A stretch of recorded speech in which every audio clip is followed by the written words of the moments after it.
سيدنا محمد وعلى آله وصحبه أجمعين. Ladies and gentlemen, dear colleagues, Assalamu alaikum wa rahmatullahi wa barakatuh. I would like to welcome you here in this night, in this evening, where we are going to have this scientific event to shed light on a very important topic, which is chronic kidney disease.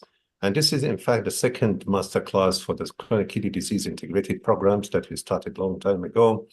And this time we are connecting the Gulf countries all together and targeting our primary care physician and family physician, and even the other specialty, to be encountering, the updates in the chronic kidney disease management. So what we are going to have today is a management update for the broader chronic kidney disease patients. In fact, we are privileged today to have the associations between the Gulf Society for Family Medicine and the Saudi Society for Family and Community Medicine. Before I start, I would like to introduce myself. I'm Dr. Ashraf Amir. I'm a consultant in family medicine. I'm the vice president of the Saudi Society for Family and Community Medicine. So I've been privileged tonight to moderate this session and to chair this scientific session. And I would like to thank all of you, in fact, for showing the interest to join us in this rich conference and rich webinar that will shed a light on the chronic kidney disease. But before we start, I would like to mention that as a primary physician, alhamdulillah, our scope of family medicine practice is getting wider and deeper. Long time ago, we were confined our practice to tackle certain clinical entities, which is simple as primary care. But now when we talk about the primary care, it becomes very extensive, very deep, and very holistic, and to manage patient in total, rather than having parts and simple problems that encounter patient. So today we are engaging ourselves in chronic kidney disease. And this is in fact shed a light on the emphasis and the important role of the family medicine in screening, diagnosis, and management and treatment of chronic kidney disease. And today we are going to learn what is our scope of managing our patients with that clinical entity. And of course, as we know that the feature of the primary healthcare, having the easy accessibility, the holistic approach, and the continuity of care, and the coordinations with the multidisciplinary teams within the spectrum of our healthcare system, make the primary healthcare more favorable for the patient to come in and to reach for us and to have the holistic type of management of patient, and to get the basket, which is usually we provided the patient, the preventive, the curative, and rehabilitative. And today, ladies and gentlemen, we are speaking a different language of medicine. When we treat patients with a chronic disease, we are talking about the cardiorenal metabolic benefits. So we are not securing the hemoglobin A1C or even the blood pressures or others in the management of chronic disease, but we are going towards another level of performance towards securing the safety of patients and securing the benefits of patients from the cardiorenal metabolic.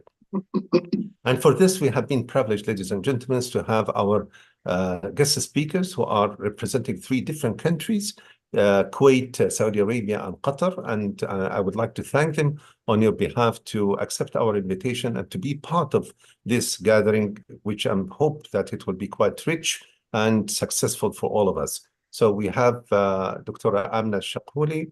She's a consultant endocrinology from Kuwait. Dr. Sami Al-Abaidi, he's the consultant transplant nephrologist from Saudi Arabia. And Dr. Ihab Al-Matoun, he's a consultant nephrologist from Qatar.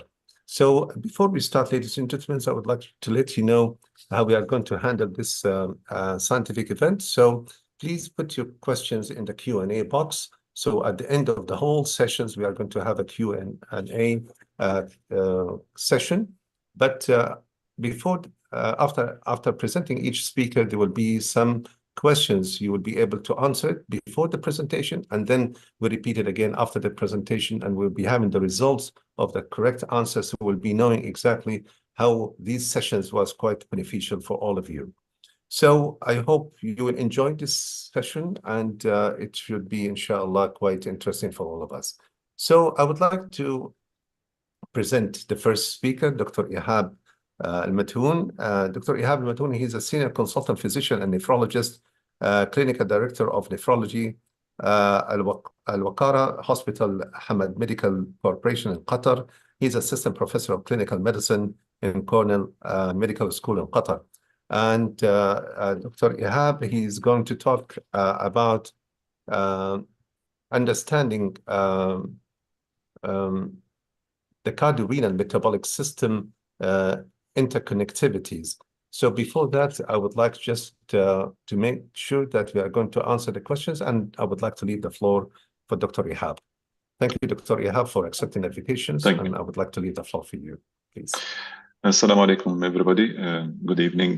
Thank you, Dr. Ashraf, for the nice introduction. I would like to thank everybody for this nice and hopefully very fruitful gathering tonight with a lot of benefit for every one of us. To start the presentation, we have sort of interaction, and I would like just probably share my slides on the background, so at least everything is ready.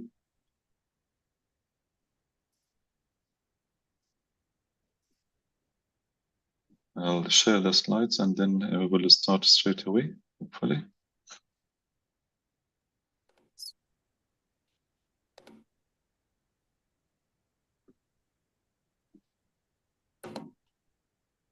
I'm not sure if you can see them or not. Not yet. Not yet. Okay.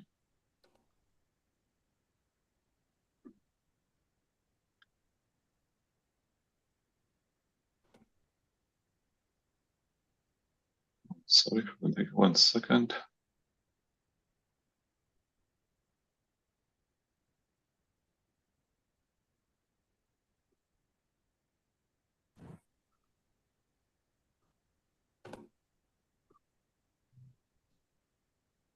Okay.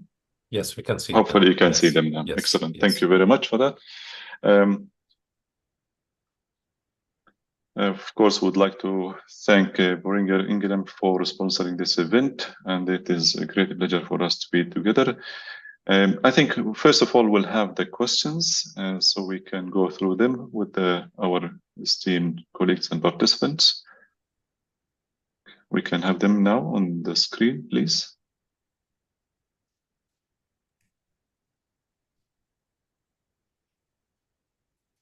I can't see them from my end. Hopefully,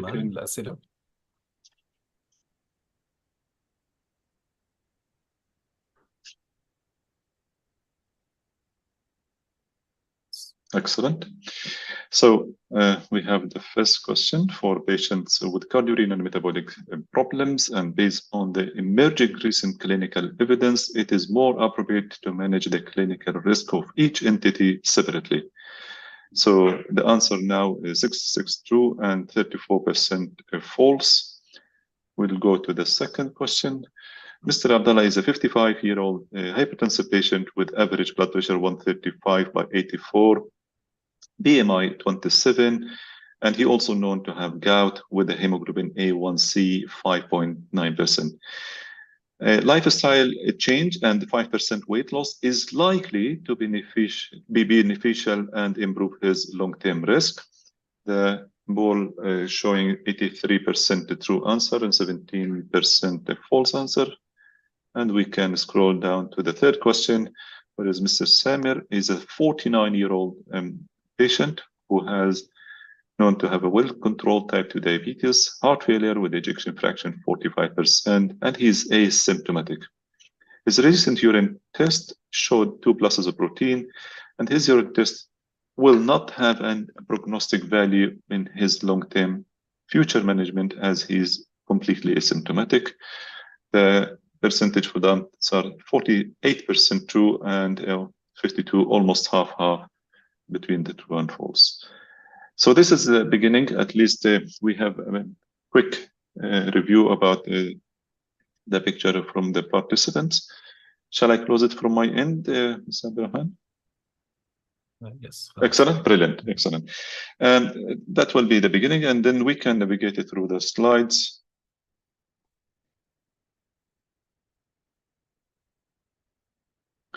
So to start with, we can't have any talk about this subject today without starting by diabetes. As we know, diabetes and type 2 diabetes specifically is very prevalent, and the prevalence is increasing. Almost in a few years' time, we will have around 650 million people with type 2 diabetes. And if we talk about 20 years from now, this number will go up to about 800 million people in the world having type 2 diabetes. So it's a very prevalent disease. If we would like to talk about our region in the Middle East and North Africa, the total percentage is around 12%. But this figure, as we know, clearly differs a lot from one country to another. Some countries maybe up to 20%, the prevalence of diabetes, some others up to 10%, but the average is around 12. The major part of the problem with this issue is that almost 45% of type 2 diabetes patients are not aware about the diagnosis for themselves. So this is only we are dealing with the tip of the iceberg in the society who are known and to diagnose with type 2 diabetes. And if we think about 20 years from now, this number is almost going to be doubled. So it's very prevalent, very common disease in the society. Now, again, if we talk about 20 years from now, although the type 2 diabetes prevalence is increasing worldwide, but the major concern that our region will be ranked as number 3 in the world from the size of the problem. So we can see the Middle East and North Africa is coming after Asia and Japan, New Zealand, and Australia as well in the how common the disease. So it is very common and is getting bigger as well worldwide. Why it is important? We are living in a modern time, and the treatment of a lot of the diseases has developed massively over the last 10 years or so. But the problem is that once we diagnose patients with type 2 diabetes, we know that the mortality rate is still high for those patients compared to the general population or any other non-communicable diseases. So the presence of the disease, it does affect the prognosis and the mortality rate of the patient, despite of the good advancement in medical care in general. So how we can understand the relationship between the different entities of the cardiorenal metabolic system? And to start with the simple thinking about the different organs, we know that heart is a very active metabolically demanding organ and is also susceptible to change in a lot of the factors in the metabolic rates and the volume. And the same thing, the regulation of the metabolism by the liver, pancreas, and fat does reflect positively or negatively on other organs. The kidney is a very vital organ, and also it's a very sensitive organ. We know the kidney does receive about 25% of the stroke volume. So any change in the kidney can reflect as well on the other organs. If we think about abnormal situation, acute and chronic dysfunctions in the heart or the kidney or in the metabolic system, that will reflect either negatively or positively on the other things. And on top of this as well is that when there is a problem in one system and the prognosis or the problem get progressed, this will affect the dysfunction in other organs consequently. Type 2 diabetes by itself is a very big risk factor for all the different systems. Now, if we go to pathophysiology mechanisms, we know that thinking about the liver, pancreas, and adipose tissue, the control of the hyperglycemia mainly managed by these three main organs. The same thing for the dyslipidemia, insulin resistance, and also the subtle continuous inflammatory process. Add on top of that, what is becoming more common nowadays, non-alcoholic fatty liver changes. This will affect also the kidney at the level of the microscopic level from endothelial dysfunction, some increase in the interstitial fibrosis, and then we can see some microalbuminuria, macroalbuminuria, decrease in the GFR, and consequently affecting the overall renal function. Similarly, on the cardiac side, endothelial dysfunction is the beginning of the pathological process. In a lot of cardiac diseases, atherosclerosis can follow that and eventually end up by fibrosis and heart failure. If we think about the heart as the leading cause for the other metabolic organ dysfunction, the hypoperfusion coming from heart failure or overload in the fluid status, the increased arterial resistance can reflect negatively or positively as well on the liver, pancreas, and the metabolic system, increased insulin resistance, and there is no doubt there is another very sensitive organ for all the changes in the cardiac side, from the blood pressure, the microalbuminuria, and the kidney side, and consequently we see some decline in renal function. Nevertheless, the situation is not different when we talk about the kidney disease.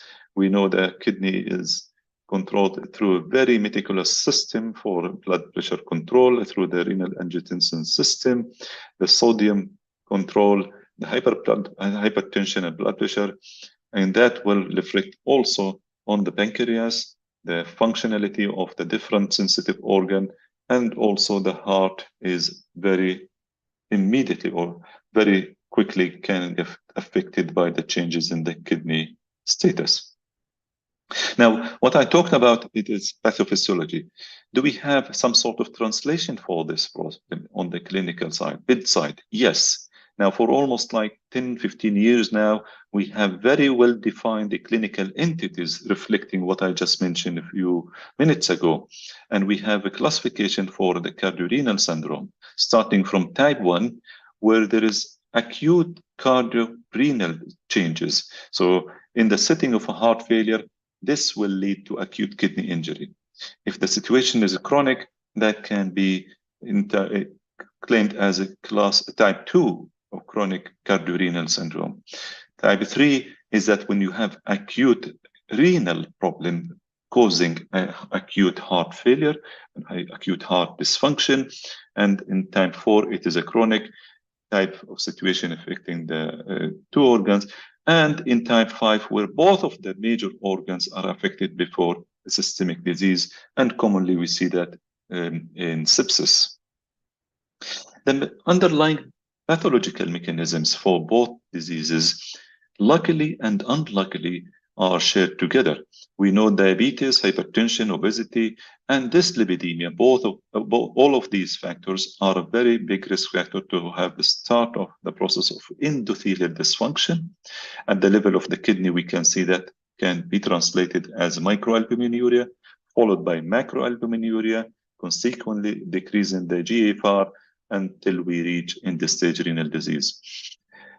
Similarly, from the cardiac side, we see some atheroma formations, then symptomatic coronary artery disease, MIs, strokes, and left ventricular remodeling, heart failure, and then all of these factors does increase the cardiovascular death. We don't want to mention specifically that most of the patients with end-stage renal disease and advanced kidney disease, actually they die because of the advanced cardiovascular disease rather than because of the pure renal disease itself. Type 2 diabetes progress itself is a very important factor, because the more advanced the type 2 diabetes, the more advancement we are seeing in the accentuation of all the risk factors in the patient, leading to the multiple micro and macro type of complications, starting from retinopathy, neuropathy, ending up by cardiac failure, as well as renal failure or end-stage renal disease. Is any relationship between type 2 diabetes and obesity? Sad to say that the majority of type 2 diabetes patients, they are either obese or overweight. And some of the studies showed percentage up to 90%. So it is a very prevalent problem for type 2 diabetes. What is the importance of that? We know that the reduction in weight can reflect positively on the reduction in the risk of type 2 diabetes itself, can help in control the blood sugar and glycemic control and reduction in hemoglobin and A1C. And in the early stages, in the mild cases, you can reverse the early diabetes progression by weight reduction. So it is very important when we think about type 2 diabetes to link it to the diabetes. What does the weight reduction result in? A quite significant methodical and systematic weight reduction does increase or make the sensitivity for insulin and the different end organs much better than in high obese patient. This can be seen in the liver, the muscles, adipose tissue, and also the chronic inflammatory status can improve by reduction in the total body, and this will reflect positively on the patient prognosis and well-being.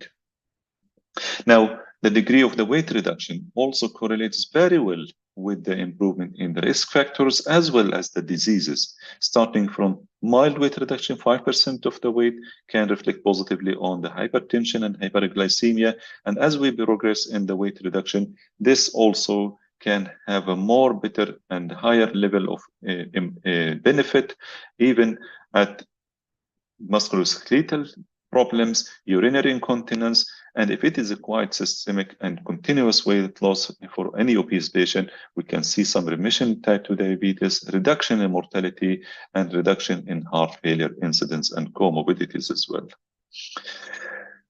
Unfortunately, sad to say that the presence of type 2 diabetes does double the risk of mortality for patients in general. And also, we know 1/3 of patients with type 2 diabetes have cardiovascular disease. So it is a very big problem for our patients. Around 70% of patients more than 65 years of age, they die because of heart disease in type 2 diabetes. And the mortality risk among a big population, more than 800,000 population study, we found that the cardiovascular death represent a major cause for those patients with type 2 diabetes. Now, how this can be dissected from underlying cause. If we think about chronic kidney disease as a major entity for type 2 diabetes, followed by heart failure, both of these two problems do represent the major causes of the mortality for patients with type 2 diabetes. So when we think about cardiorenal and metabolic syndrome, we are talking about a major impact on the mortality rate for patients with type 2 diabetes. Around 25% to 40% of patients with type 2 diabetes, they have heart failure. And on top of that, if we study patients for whether they have symptoms or not, there are around 68% of patients, they have some asymptomatic changes in left ventricular function.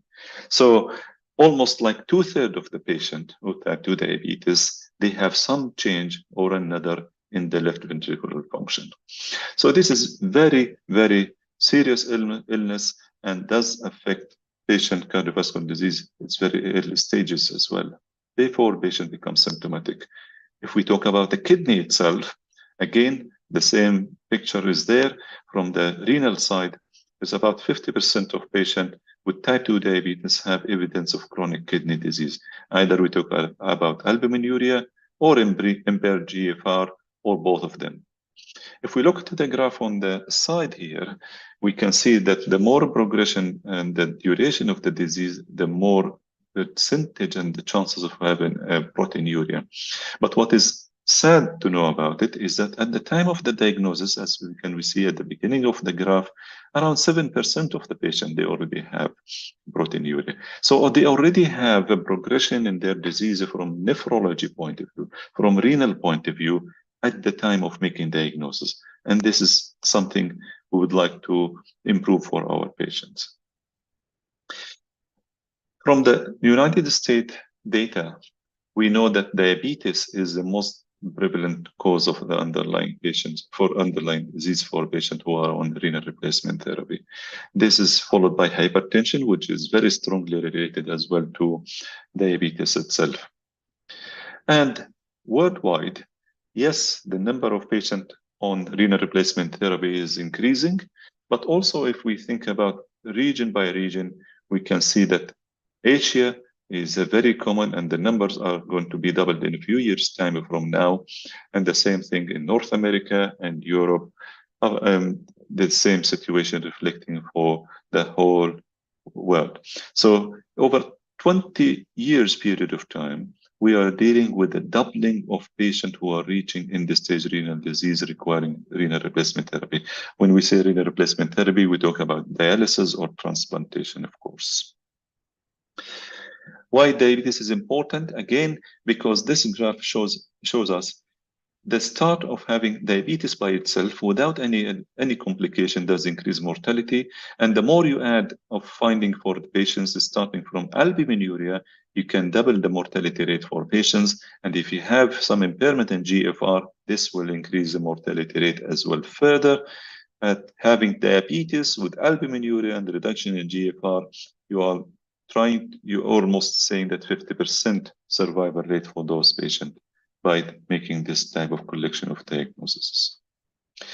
Now, over the last 2 decades or 25 years, we have been dealing mainly with trying to reduce the risk for our patients by using angiotensin receptor blockers or ACE inhibitors, which has very clear evidence that it is beneficial for the kidneys. So why this is important? Because now we have another agent that can help our patients. And if we look to this graph, which is some sort of summary for the empiric outcome for the use of the SGLT2 inhibitors on those patients, and you can see very significant reduction on all the major risk factors for mortalities in our patients. As I mentioned, all the type of the abnormalities we have seen and the pathology and the different major end organs, we can see the SGLT2 inhibitor does provide a significant improvement in these type of mortality. The slide is very self-explanatory, and the figures are very impressive as well. So basically, what does its SGLT2 inhibitor does is actually reduce the glucose and sodium reabsorption in the proximal tubules, and this will lead to increased urinary glucose excretion, natriuresis, and osmotic diuresis. So we are offloading the patients of fluids, glucose, and sodium.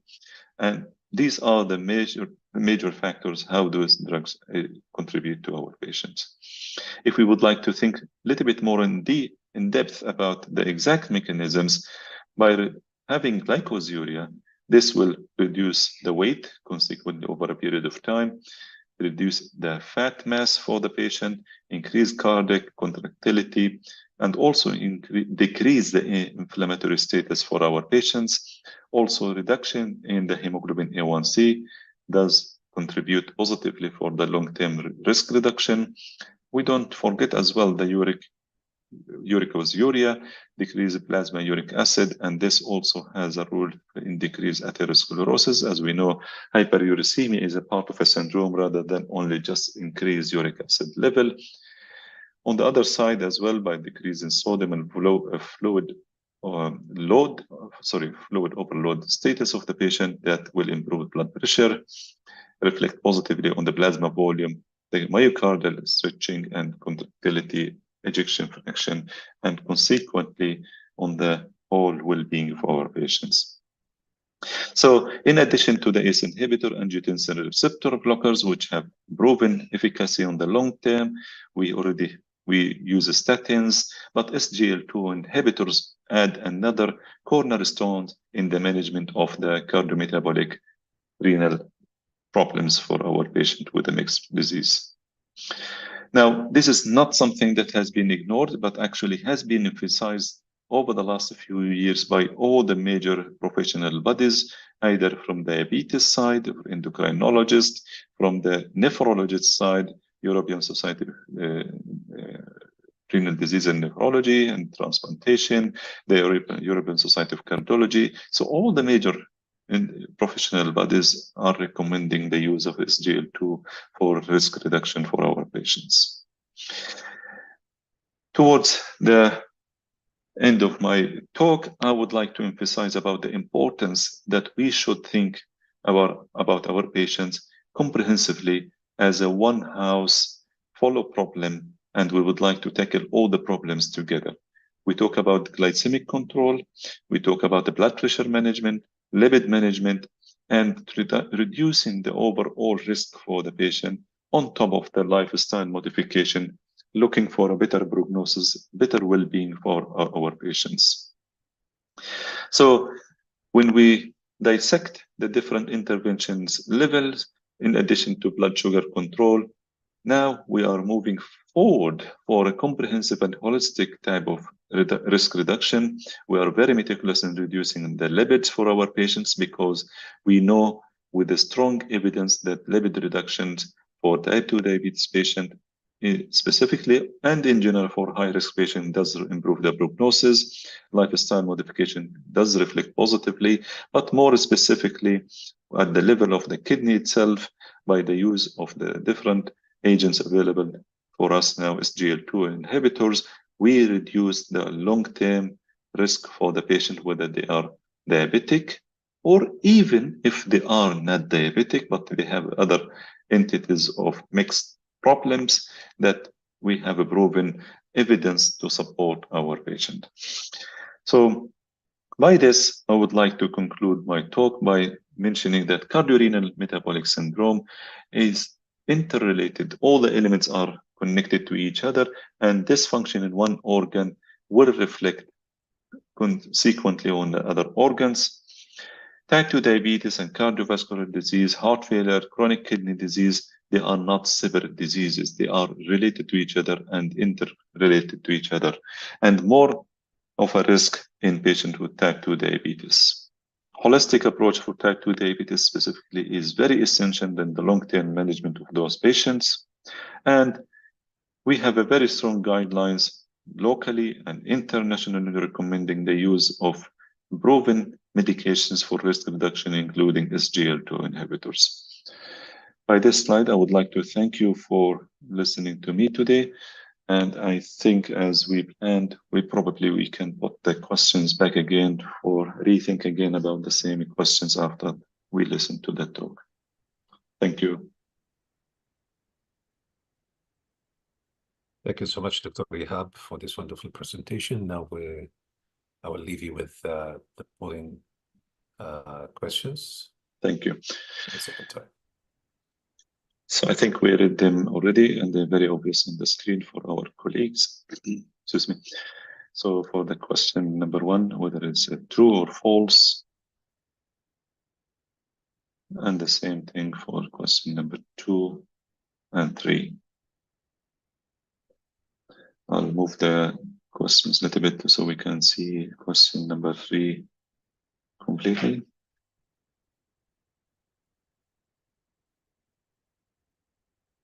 I hope it is visible for everybody. Yes, it is visible. Excellent. So again, all the 3 questions, just true or false only.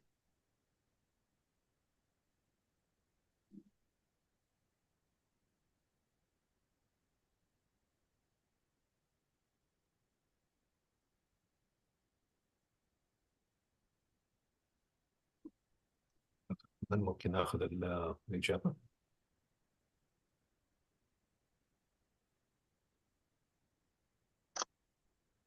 Okay, so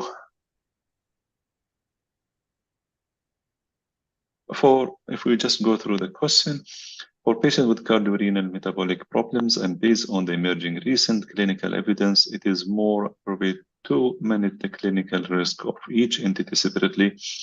In fact, actually, we would like to think it differently by a comprehensive approach. We should not separate one disease than the other. As a nephrologist, when I see a patient in the clinic, I would like to think about his diabetes or her diabetes. I would like to think about the heart status of the patient, the cardiovascular risk factors, and think prognostically how I can help this patient. I can use certain drugs, whether it is inhibitors, which has a positive effect on the renal side, the cardiac side, the blood pressure side, and similarly on by using, for example, another agent like SGLT2. So in fact, we would like to think more holistically to say that rather than thinking separately, we would like to think comprehensively that we are complementing each other. The family physicians, the nephrologist, the cardiologist, and the endocrinologist. At some point, the patient has a more pronounced problem. He will attend the diabetes clinic, but the endocrinologist ideally should not forget that this patient has got renal disease, he's got some reduction in GFR. And a good example for that, there's a lot of cardiology clinics nowadays are adapting that pre-visit test to have a urine dipstick, because the presence of protein in urine is very important in the process of calculating the risk for the from a cardiologist's point of view.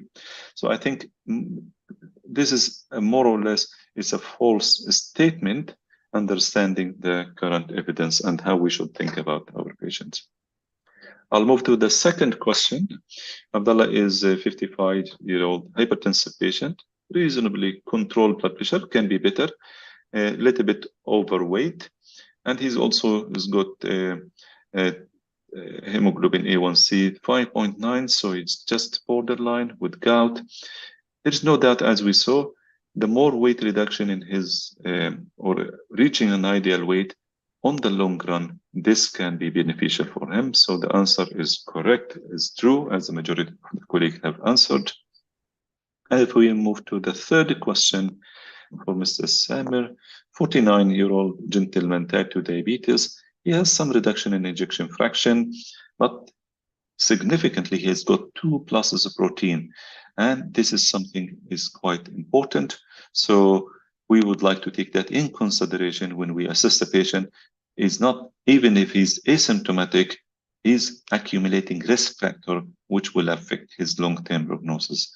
So yes, he's asymptomatic, but we as a clinicians, we should calculate his risk carefully, understanding this proteinuria and the ejection fraction, which is asymptomatic. It is important for the long-term risk benefit. Thank you very much. Thank you so much, Dr. Ihab, Thank you for this wonderful presentation, which was quite illustrative, shedding light on understanding more the cardio-renal metabolic system and the role of SGLT2 inhibitors in the management of this kind of complexity of presentation. So thank you so much for your contribution to make the things very clear to us. And now, ladies and gentlemen, I would like to go ahead with our scientific event to introduce a second speaker, who is Dr. Sami Al-Ubaidi. Dr. Sami Al-Ubaidi is a chairman of the Internal Medicine Department and associate professor of medicine in the University of Jeddah, the Kingdom of Saudi Arabia, as well as a consultant transplant nephrologist at the International Medical Center in Jeddah. So he completed his transplant nephrology fellowships from Origin Health Science University, nephrology fellowships in the main medical center, Tufts University.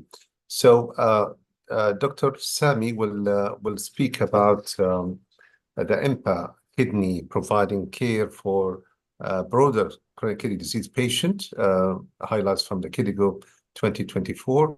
And before I will leave the floor, I would like just to remind you, ladies and gentlemen, to put your questions in the Q&A box. And Dr. Sami will be able to share with you the 3 polling questions before and after his presentation. So on your behalf, I would like to thank Dr. Sami for being with us here tonight and having his valuable expertise putting into his presentation to make the topic more appealing for us to understand more and to learn more from your expertise. Thank you so much. Okay, thank you, Dr. Ashraf, for the nice introduction. And I also would like to thank Beringer for inviting me. It's really good to follow Dr. Ihab talk. So without further ado, I will start with my questions. Maybe my questions are not easier than Dr. Ihab's questions, but I think probably it's quicker to answer them. So the first question will be, at what estimated GFR is generally appropriate to start SGLT2 inhibitors in patients with chronic kidney disease? And I will give you time to think about it and to answer the first question.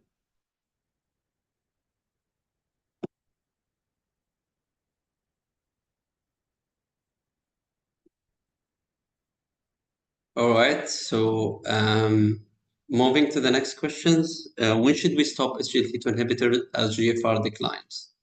If you have a patient with GFR less than 30 ml per minute, less than 20 ml per minute, or we will continue until the patient starts on renal replacement therapy, which will mean dialysis or kidney transplantation.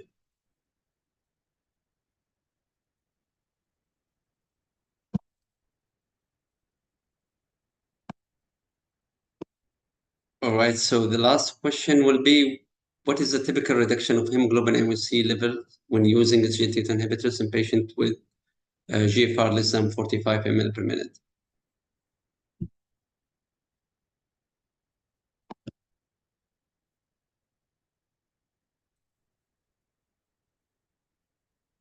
So I believe everyone had the chance to vote. I think we could start our talk. So this is my only disclosure that this lecture is sponsored by Boehringer. Now, these are the questions that we're going to answer them at the end of the day. So this is the outlines of my talk. So today I will be talking about the IMPACT Kidney trial.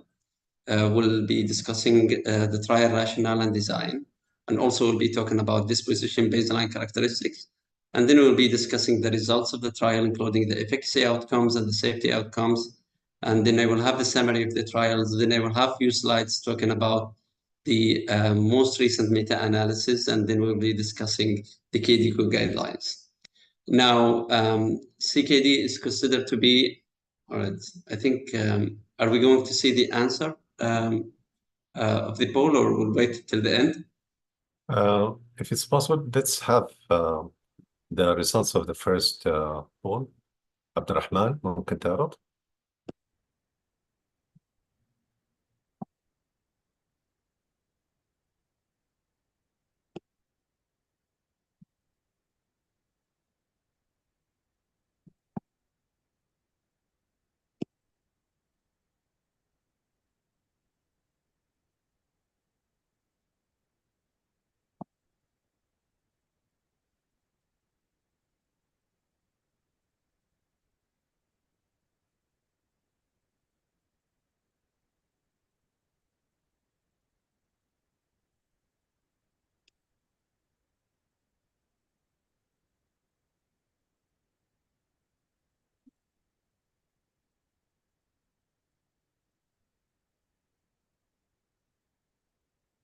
الرحمن ممكن نعرض النتيجة؟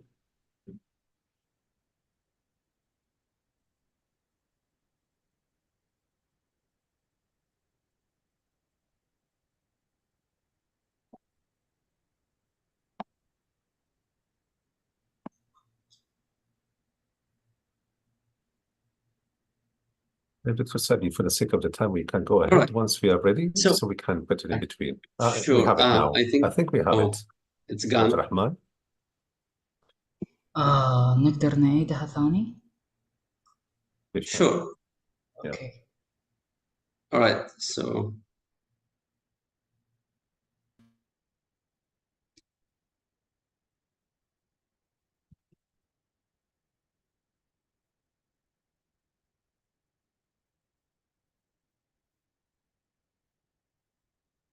Okay, so if you don't mind just voting again on the questions.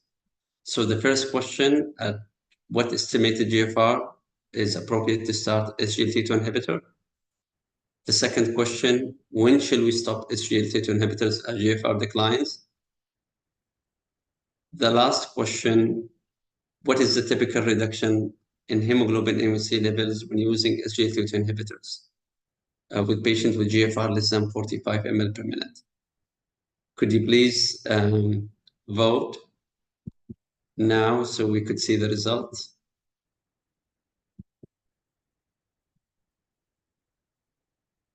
Okay. All right.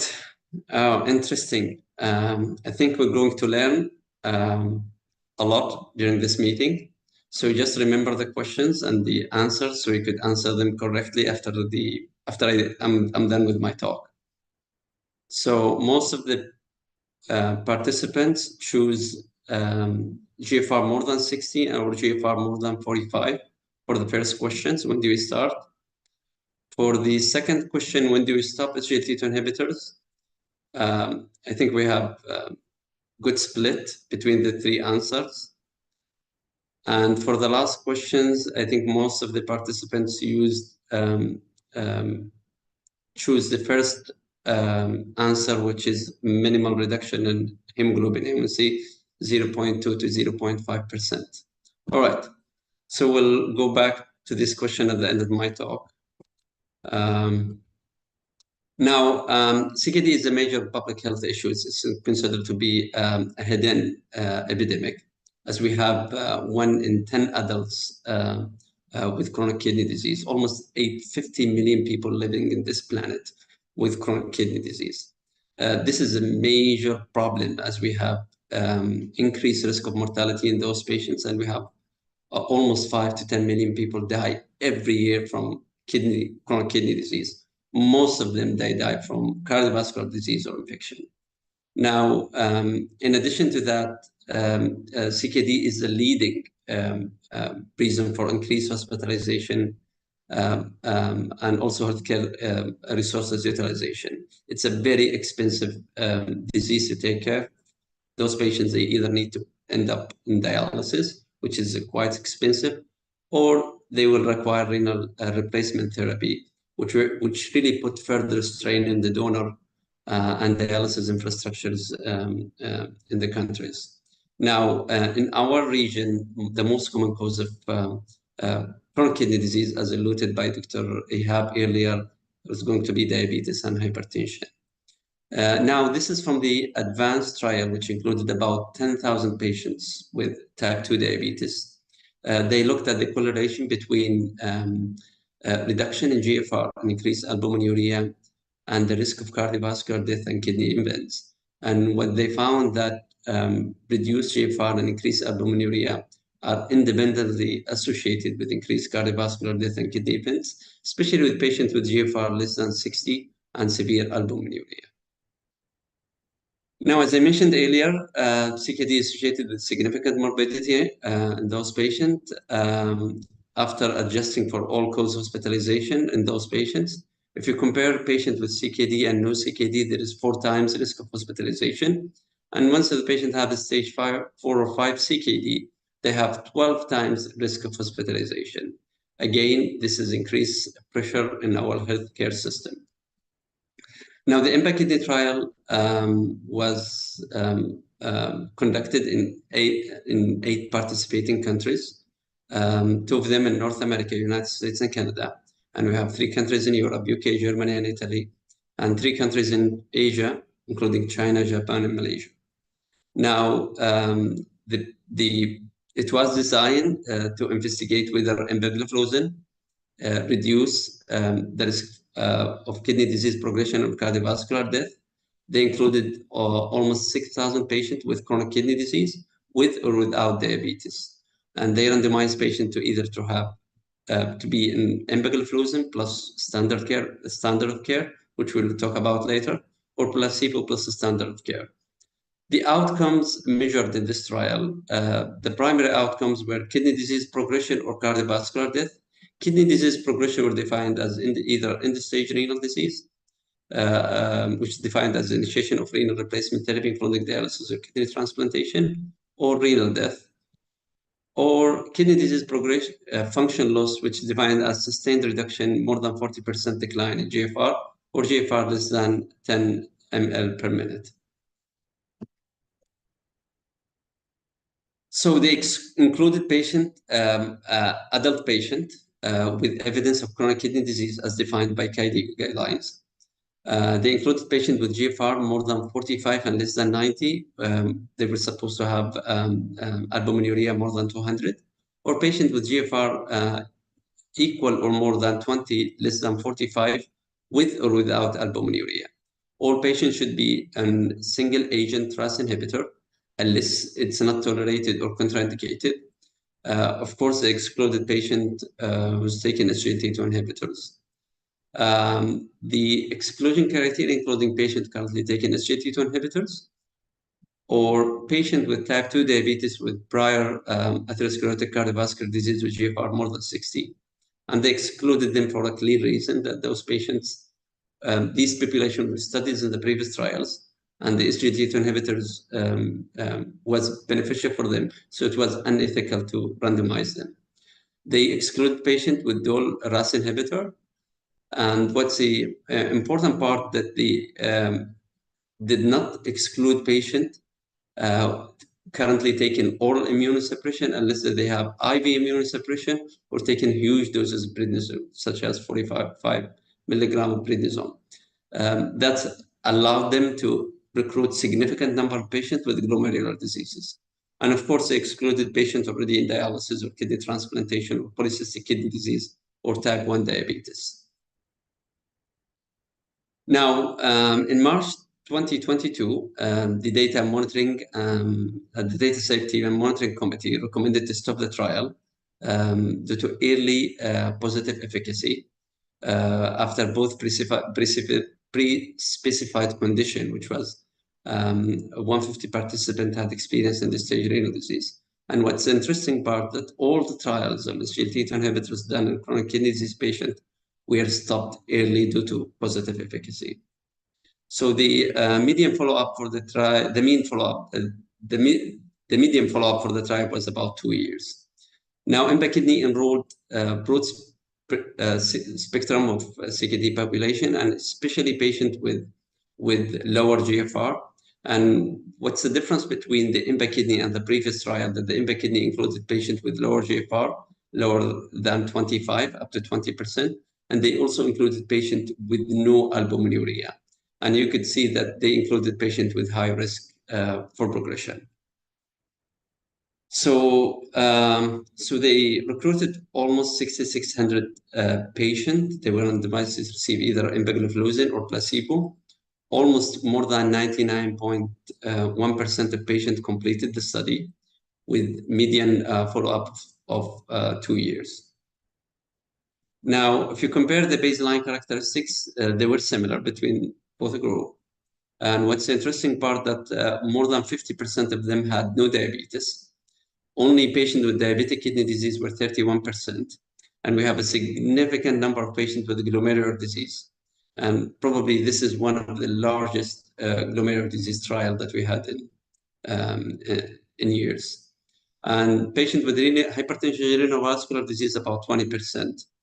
Again, 34% of them had advanced chronic kidney disease with GFR less than 30, and they included significant number of patients with albuminuria less than 300. Now, this is a summary of what I mentioned earlier. It's about 54% patients with no diabetes. Only 27% of them had cardiovascular disease. Patients with GFR less than 30, about 35%, and 48% of them with albuminuria less than 300. Diabetic kidney disease, about 31%, glomerular 22%, and the rest are hypertension, renal vascular. Now, when we're talking about the outcome, I mean, empagliflozin was associated with significant reduction in kidney disease progression and cardiovascular death, with a relative risk reduction about 28%. And you could see that the graph started splitting even before 1 year follow-up. If you take a kidney disease progression alone, there was about 29% relative risk reduction. If you compare to the cardiovascular death, interestingly, unsurprisingly, the rate of cardiovascular death was lower than expected, and there was no statistical difference between patients who received empagliflozin or placebo. When it comes to the secondary outcome, including all-cause hospitalization, there was a 14% relative risk reduction with patients receiving empagliflozin. When it comes to hospitalization for heart failure or cardiovascular death, there was no difference between placebo and empagliflozin. And also same finding with all-cause mortality. Now, to summarize the efficacy result, it showed cardiovascular or kidney disease progression, significant reduction, 28% in patients receiving empagliflozin, relative risk reduction, 14% to all-cause hospitalization, and there was no statistical difference when it comes to the hospitalization due to heart failure or cardiovascular death or all-cause death. Now, they have specified subgroup analysis for primary endpoint, including patients with or without diabetes, and based on baseline GFR and based on baseline albuminuria. And the benefits of empagliflozin was present even in patients with or without diabetes or regardless of GFR. But when it comes to albuminuria part, empagliflozin was associated with significant risk reduction in patients with severe albuminuria. Same findings seen in all-cause hospitalization. Empagliflozin was associated with better outcome regardless of patient with or without diabetes, regardless of GFR and albuminuria baseline. Now, as expected, when you start SGLT2 inhibitors, you're expected to see a drop in GFR initially. Over time, you could see there is a slower rate of GFR decline in patients receiving empagliflozin. And this is a very nice diagram showing that patient in placebo, they lost about 2.75 ml per minute per year GFR, comparing to patient in empagliflozin, they lost only 1.37 ml per minute per year. When it comes to safety, there was no safety concerns using SGLT2 inhibitors. There was no serious adverse events. I mean, there were serious adverse events, but were not statistically different between the two groups. And reason for discontinuation of randomized treatment also were similar between placebo and empagliflozin. If you're taking the serious side effects, including serious UTIs, were similar. Genital infections also similar. There was no difference between serious hypokalemia, acute kidney injury, dehydration, liver injury, ketoacidosis, and hypoglycemia or symptomatic dehydration. So in summary, empagliflozin was stopped early due to positive efficacy, and empagliflozin was associated with reduced relative risk of kidney disease progression or cardiovascular death by 28%. The treatment effect, irrespective of underlying cause of CKD, it was really shown to be benefit from any patient with chronic kidney disease and GFR above 20. There was a statistically significant relative risk reduction, about 14% for all-cause hospitalization patient who received empagliflozin. Now, moving to the meta-analysis, just to show you that all the trials that were done in SGLT2 inhibitors and had a positive effect on chronic kidney disease progression, regardless of what's the baseline GFR, or regardless if the patient has diabetes or no diabetes. Starting from the DECLARE to the most recent trial, which is the EMBA-Kidney trial, which showed that empagliflozin was associated with kidney disease, decreased kidney disease progression. Again, if you categorize them based on diabetic kidney disease trials versus non-diabetic kidney disease trial, empagliflozin was associated with significant relative risk reduction,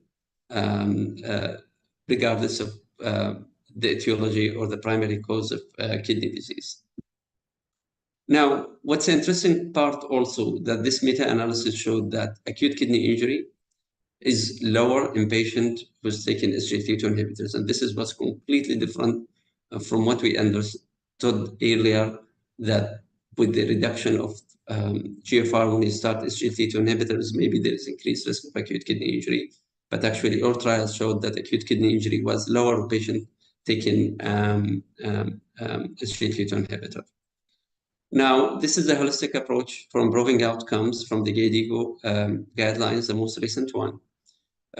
For sure that we have to address the lifestyle modification for our patient, including healthy diet, physical activity, smoking cessation, and weight management. And then moving to the first line therapy for patients with GFR more than 20, SGLT2 inhibitor is considered to be a first line treatment. And patients with GFR more than 30, I think also metformin should be added. Patients with hypertension, they should be in RAS inhibitors, and we should really initiate moderate to high intensity statin. Then we have a strong roles in GLP-1 receptors agonists, especially with the most recent trial that is going to be published soon, inshallah. Flow trial, which showed there is a significant reduction with kidney disease with using semaglutide. And we have the non-steroidal MRAs indication for patients with diabetic kidney disease and albuminuria. Now, early detection and treatment of CKD is really indicated, and we cannot do that without appropriate screening. So a screening should be done for high-risk patients, including patients with hypertension, diabetes, cardiovascular disease, or prior acute kidney injury. And the screening should not only take place in the nephrology clinic. I think it should be taken in a primary care clinic, internal medicine, endocrine, and even cardiology, because most of these patients are not really being referred to nephrology all the time. So once we have start the screening, we have to add the screening with GFR and albumin to creatinine ratio, and then we either need to identify if this patient has a CKD, and then they will have the appropriate treatment, or label them as a new CKD. Now, screening is really important, and it's really cost-effective, and has been shown in multiple trials that early screening is the best thing that we could do for our patients. Now, this is the last slide, just to illustrate what the KDIGO recommends when it comes to managing the cardio-renal and metabolic spectrum. SGLT2 inhibitors is indicated for patients with chronic kidney disease and GFR more than 20 with or without albuminuria, and also for patients with type 2 diabetes and chronic kidney disease and GFR more than 20. And when it comes to patients with heart failure as well, regardless if they have albuminuria or not. Now, I think we should show the questions again and see the poll.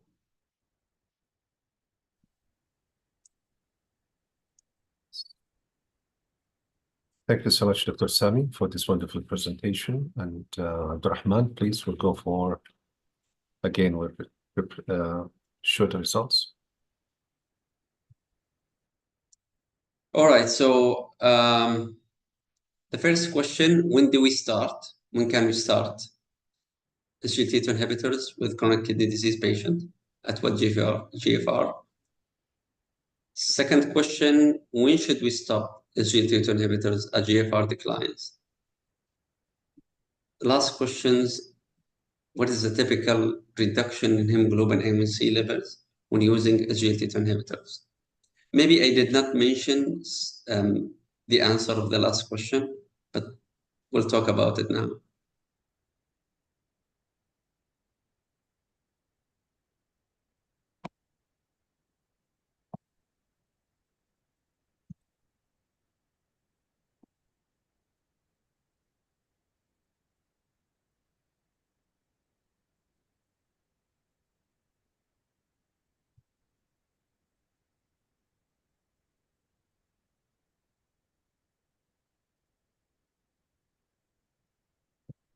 Can we see the answer, please?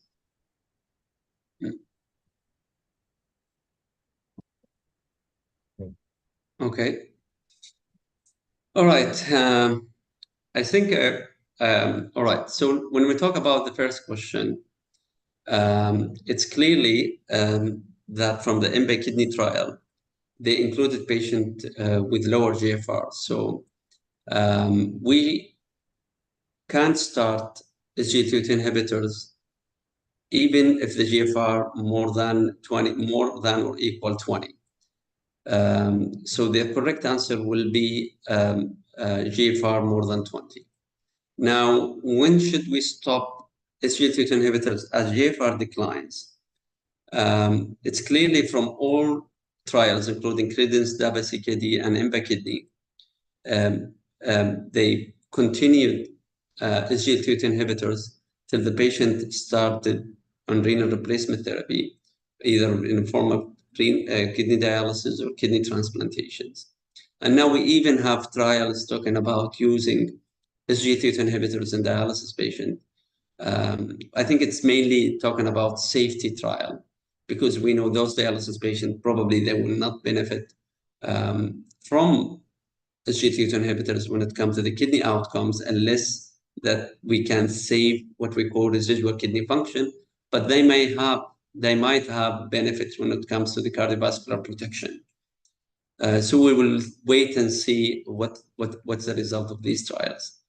And now it's important to notice that patient with low GFR, there is a modest reduction in hemoglobin A1C when you start SGLT2 inhibitors. It's about 0.2 to 0.5% reduction. So we don't expect more than that for patients with chronic kidney disease. Even though I think, as we noted earlier, the benefits of initiating SGLT2 inhibitors in those patients, it's not only comes from the metabolic part, also we're talking about the renal and cardiovascular part as well. Thank you very much.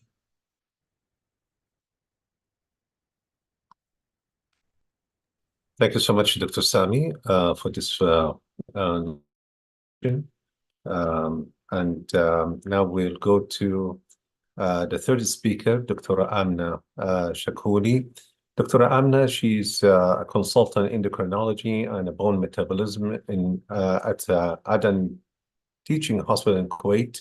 And she was a consultant in endocrinology at Dasman Diabetes Institution in Kuwait, and the head of the endocrinology unit in maternity hospital in Kuwait as well, and endocrine consultant in Amiri Teaching Hospital. So I think we are going to have an interesting session by Dr. Amna, which she will highlight some clinical cases regarding how we are going to manage those people. So thank you, Dr. Amna, for being with us here tonight, and I'll just leave the floor for you. Thank you very much. Hi, good evening, everybody. I'm just trying to make this basically as a, yes, 1 second. All right, a full screen. Good evening, everybody. I think you had, can you see my screen clearly, and can you hear my voice? Yes, okay. Now it's clear. Yeah. Okay, good. Good evening to everybody. Thank you for the doctors who shared their excellent presentation on using SGLT2s. And I think we need to put that, as all of us as a physician, I think, thank you for Boehringer giving me this opportunity, because this CKD integrated program, we know that puts a lot of cases for our front lines physicians and, family physician, to help them to have more knowledge about CKD problems and how to manage them and how do we put them in a clinical practice, because I think it's a wonderful to go through a cases presentations. And this one case I'm going to be presenting, there's more than that on your pool that you can go at any time with the answer, and these are CME credited by 16. So and there's a lot of wealthy of learning material there that which is including that platform. So I think that platform is well known to you guys. I'm from Kuwait, and this is the barcode that you need if you want to scan it to go to that platform to know and to read about more cases and knowledge. I'm going to start with case number one. Case number one is a male who's a 59 years old Caucasian man with type 2 diabetes for the last 6 years. And he's not optimally controlled. I'm going to show you his HbA1c with other history of hypertension, atrial fibrillation, and overweight with a BMI 29, in addition to arthritis. His clinical history is significant with his father and his mother were diabetic, and they died in acute myocardial infarction. As both doctors, they explained to us that the most reason, for mortality with diabetes and CKDs, both of them, is going to be the cardiovascular mortality, increase in cardiovascular mortality. So both of his parents, died of type 2 diabetes with acute myocardial infarction and stroke respectively. Both cases, they showed mild renal insufficiency as well. So he was a smoker, and he had to cut down his smoking by 2 cigarettes per day from 20, which was excellent. He had 2 years ago, he presented with acute gastroenterocolitis, ended up with having acute renal injury, acute renal function deterioration. So his serum creatinine rose up to 4 milligram per deciliter. His kidney function improved, but they did not fully recover, as most of the patients they do, from his baseline kidney function. So basically, looking at his clinical examination for the patient, he had a blood pressure 140 over 85, and I think both doctors, or doctor, I think he mentioned the basically your target for blood pressure. We're going to talk about that in my presentation as well. With the BMI of 29, we know that's an overall it's an overweight BMI. Over 30 BMI is obese class 1, over 35 is class 2, and over 40 is going to be class 3. His lab showed a creatinine of 1.3 milligram per deciliter, eGFR of 55 ml per minute, so it's reduced. And remember that he had acute and chronic acute kidney injury. He had urine microalbumin to creatinine ratio of 120 milligram per gram. His urinalysis did not show any red blood cells and nor leukocytes. A1C was 7.8%, and that's quite high for me as an endocrinologist and as a guidelines tell you. With these patients, his LDL was around 90 milligram per deciliter, and we can discuss that as well. His renal ultrasound showed that his renal size and echo texture are normal. And there's a slight increase in his cortical echogenicity, and no other relevant findings was found. So given this history, so on the left side, you're going to have all the history that we set for the patient in terms of his previous medical history. He's known type 2 diabetics for 6 years, uncontrolled hypertension, and his BMI with his blood pressure, current blood pressure, HbA1c, and so on.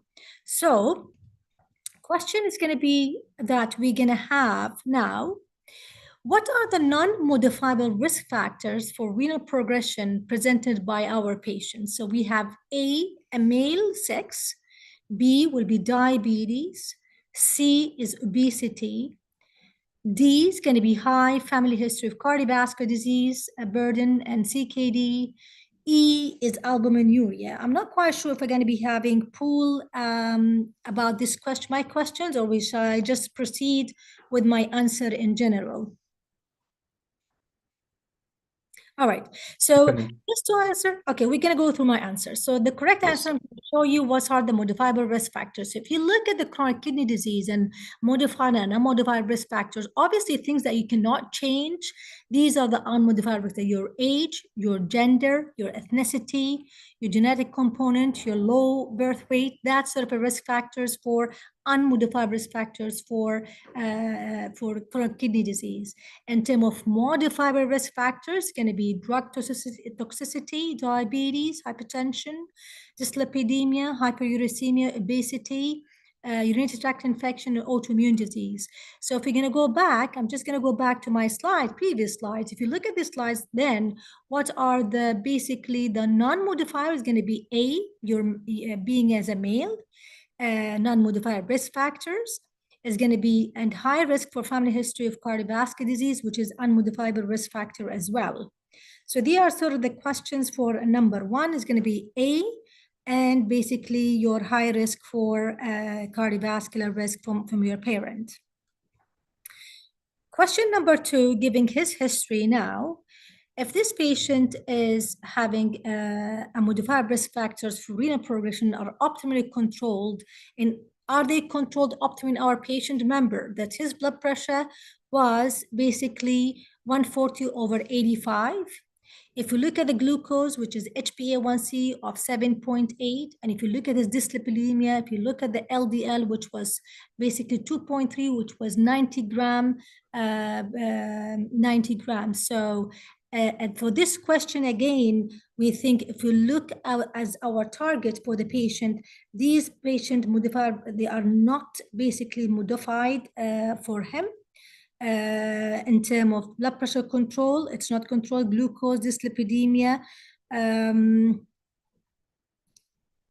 and then have smoking, and we have none of them. So basically the answer for this question is going to be none of them, because this patient blood pressure is still above target. A1C is not controlled. His LDL is above target. We're going to talk about the target in the next slide. This patient is smoking. And so none of the patient, these modified risk factors are under control. Looking again, it's very important to talk about when we look at our patient diabetic, CKD, cardiovascular disease, as all my colleague was mentioning on their presentation, it's a holistic approach. You cannot look at the patient from one side and ignore the other side. All these are, you have to look at the blood pressure, diabetes, hypertension, dyslipidemia, fatty liver disease. So we have to look at it as a one person, and we have to control everything, starting with the lifestyle modification in terms of their weight, smoking cessation, exercise, and healthy diet. If you look at the drug therapy, I think there's a well-documented role of the statins, reducing your LDL to reduce your cardiovascular disease, as well the rule of SGLT2s. My colleague, they elaborated on the importance of these medication as a cardioprotective as well as a CKD protective for your patient, in addition to additional basically drugs for your heart and kidney to protect, including your antiplatelet and GLP-1 receptor analog with their MACE protection, heart protection, and ejection fraction as well, a protection with the recent studies. As well as you have to modify your risk of blood pressure, glycemic control, and lipids. So all of these have to be controlled in a patient. And again, holistic approach, looking at everything together to improve patient health overall. So the question is going to be the following one. How often would you monitor the eGFR and albuminuria in this patient? So is it going to be once albuminuria is detected, and it's not necessary to repeat it unless the new nephroprotective treatment is started? Number two, at least annually, urinary albumin, spot urinary albumin to creatinine ratio, and estimated glomerular filtration rate should be done between 1 to 4 times yearly, every 6 months, none of them correct. We know all of us, for our patient, we need at least an annual measurement of urine microalbumin creatinine ratio for our patient to make sure this is all the guidelines tell you that we have to do that. And in other patients as well, it depends case to case. You can monitor from 1 to 4 times per year, depend about the patient case as well. And it's really depend if you need to make it more, nearer, that's for some of the patients. But what is recommended for in general, that the urine microalbumin creatinine ratio is number B, the correct answer, have to be done at least annually each for the urine microalbumin creatinine ratio. All right, so that's going to take us to the at least annually urine albumin should be taken. Estimated glomerular filtration rate should be assessed in people with type 1 diabetic if they have a duration more than 5 years, and in type 2 diabetes, regardless of the treatment and how many years of diagnosis since the diagnosis. In people with established diabetic kidney disease, urinary albumin, spot urinary microalbumin creatinine ratio, and glomerular filtration rate can be monitored every 1 to 4 times per year, depending on the stage of the patient disease, as I mentioned. And these are according to the guidelines from the ADA for 2023, published in Diabetes Care. And as my colleague mentioned as well, in kidney disease, we looked at the eGFR from one side, from a good eGFR to GFR of a renal failure, and we look on the other side an estimated stage of your albuminuria. Both of them are they are prognostic. How will this patient and prognostic for mortality and cardiovascular disease? And when we think about monitoring according to the KDIGO meat map, you can see that consultation with nephrologist service should be take place needed, depend about where you are. And when you look at it, it's with the lower eGFR when you consider referral to the physician, as well with a higher, moderately increased, basically albuminuria from above between 30 to 300 and 300 with an impairment of kidney function, depend if it's your stage 3B or stage 3A, depending how much albuminuria. The more albuminuric you are, so it's severely increased albuminuria, you will have to refer with a lower eGFR. However, with a higher eGFR, like eGFR of 3A, with a lower albuminuria, you need a higher deterioration of eGFR before you refer to your nephrologist.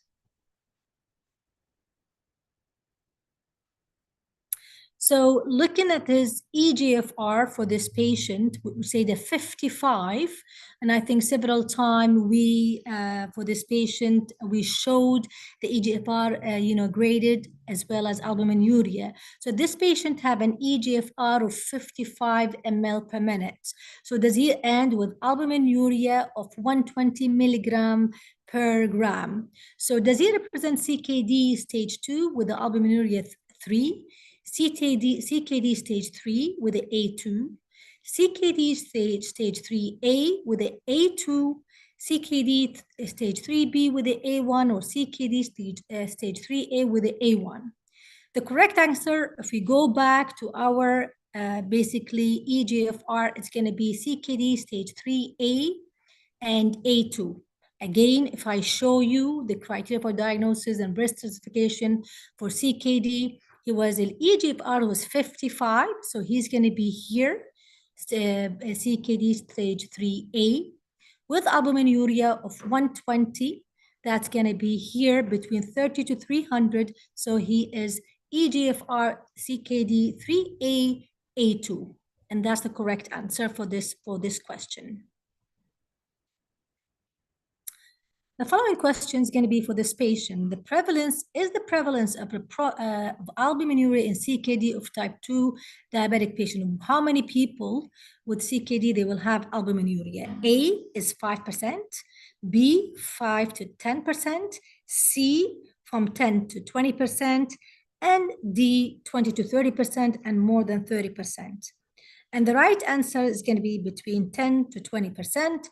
If you look at the study done on the population of over 15,000 people in the USA, and they had a chronic kidney disease between 2009 2014, and these patients, some of them were diabetic and non-diabetic. If you look at the diabetic patient, people who had a CKD with the eGFR less than 60 was 12%. Those with the albumin concentration more than 300 was 4.6%.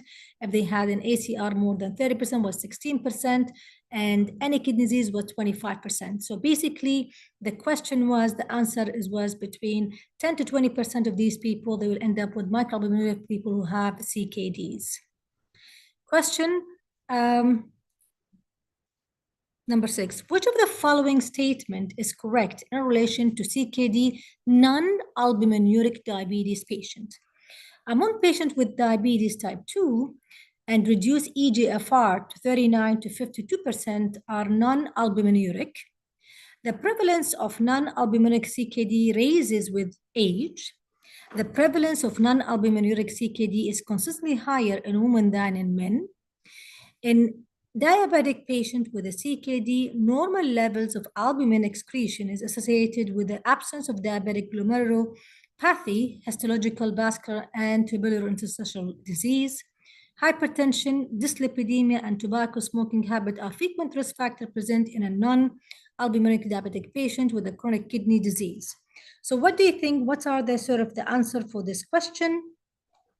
If you look at the answer for this question, basically, we look at the correct answer will be for this question is among patients with type 2 diabetic, reduced eGFR 39 to 52 non-albuminuric. That's not correct. The prevalence of non-albuminuric CKD raises with age. That is true.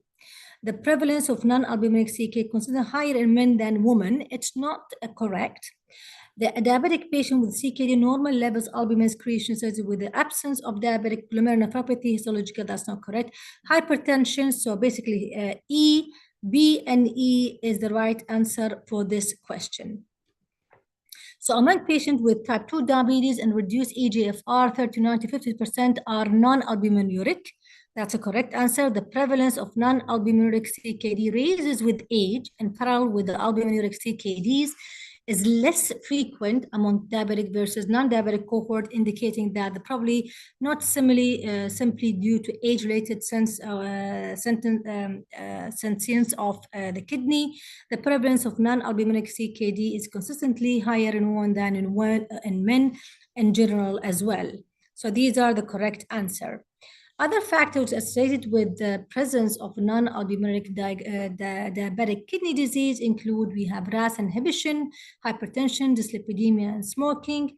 Non-albuminuric diabetic patients with CKD are at high risk for eventual progression followed over a sufficiently long period of time.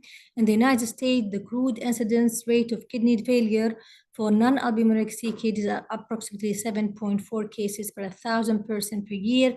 In addition to cross-sectional studies have shown that among patients with diabetes with the stage 4 or 5 CKD eGFR of less than 30, so there's a typo here, there was 30% were non-albuminuric. So the risk patient who they end up with end-stage renal disease with non-albuminuric kidney disease. What are the prevalence of the decreased eGFR in a patient? One second. Yeah, what are the prevalence of decreased eGFR in a patient with a CKD? So less than 1%, 1 to 5%, 5 to 10%, 10 to 20%, more than 20%. The correct answer is 10 to 20% is D. And again, the question looks at the decreased eGFR less than 60 with type 2 diabetic patients. So those with eGFR less than 60 with type 2 diabetic patient is about here 10%. So from 10 to 20%, the risk of having a low eGFR with of less than 60%. The following question is, what is the prevalence of proteinuria in established diabetic patient, nephropathy, albuminuria, which is more than 300, and plus decrease in eGFR less than 60. So they have both of them, an albuminuria more than 30 and an eGFR of less than 60. And the correct answer is going to be number 1, 5 to 10%. They have this issue. Again, we go to the same study from the population that was done in the US about the patient. It shows that 5 to 10% of these people, they have an eGFR less than 60 with a microalbuminuria more than 300. Right. So the following question, what is the most probable etiology of CKD in this patient? Giving it history that this patient is diabetic, this patient is hypertensive, this patient have an, hyperlipidemia. If you look at the answers, A is hereditary renal disease, B, diabetic nephropathy, C, nephroangiosclerosis, D, interstitial nephropathy, and E, glomerulonephritis. So obviously the most likely for this patient history and presentations, diabetic nephropathy definitely is going to be on your list for your taking the answer. In addition, we cannot rule out a nephroangiosclerosis because with this history of hypertension, which is uncontrolled, and history with hypercholesterolemia, there will be some evidence of nephroangiosclerosis. So it's going to be a combined, and you cannot really pinpoint and roll out, that's going to be mainly just diabetes for this patient. Obviously, in diabetic patients who have a very short history of diabetes and then they will end up with renal disease, in these patients, you would think that, it's not the diabetes who cause renal disease, because diabetes usually is a long-standing problem that needs years to affect your kidney and have complications. If he had a long-standing history before the diabetes with hypertension, then he would rely more on the hypertension more than diabetes. So in this case, the correct answer is going to be both of them. We're going to use diabetic nephropathy as well as a nephroangiosclerosis as well. At the same time, is going to be the correct answer. So as we said, that patient type 2 diabetes means for several years of evolution. That's what I've been saying. They're not optimally controlled. They have significant history of cardiovascular disease, hypertension, not optimally controlled as well with atrial fibrillation. We don't have data to lean towards etiology of other causes, but nephropathy probably has a mixed etiology, diabetic and angiosclerosis, as I mentioned, and that was the correct answer. If you look at what labs data would have suggested to exist, the existence of an etiology difference from the one actually presented by the patient, if you look at the answer, if you have a plasma albumin 3.5, if you have an anti-PTH of 10, if you have urinalysis of 20 to 40, red blood cells per high power field, C-reactive protein of 6, and lipoprotein 56. And the correct answer for this patient or for this question is going to be C. If you have a urinalysis with a 20 to 40 red blood cells per high power field.